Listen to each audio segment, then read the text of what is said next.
A special thank you to each of our subscribers who make this channel possible. Here's today's story. In a significant ruling that has stirred political debates, the Supreme Court has decided to keep Robert F. Kennedy Jr. on the presidential ballots in the crucial swing states of Michigan and Wisconsin.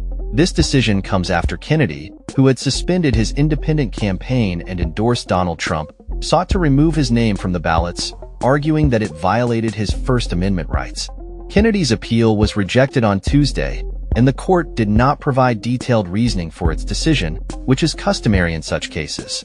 Justice Neil Gorsuch dissented in the Michigan ruling, expressing concerns about the implications of the court's decision. Kennedy had argued that remaining on the ballot would mislead voters into thinking he was still a candidate for the presidency, potentially siphoning votes away from Trump. With early voting already underway in both states, Michigan officials noted that over 1.5 million absentee ballots had been returned, along with 264,000 early votes.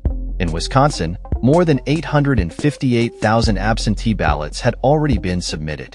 The timing of Kennedy's request was deemed too close to the election, making it impractical to remove his name from the ballots.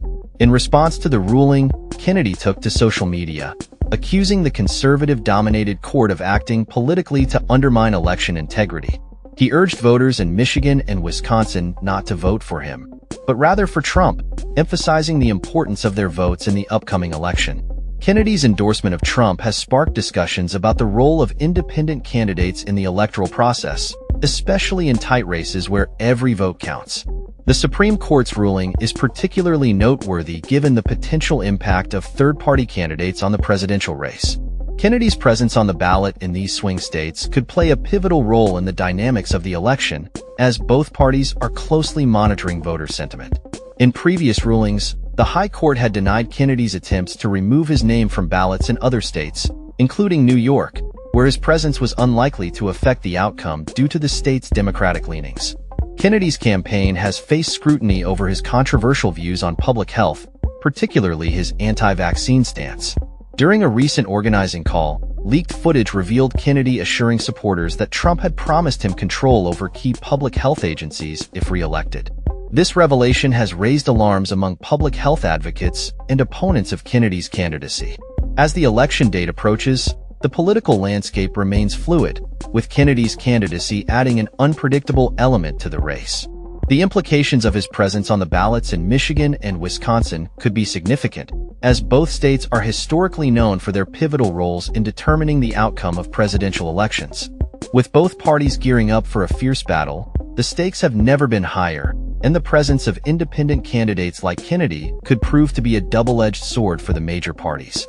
In conclusion, the Supreme Court's decision to keep RFK Jr. on the ballot in Michigan and Wisconsin has ignited a political firestorm.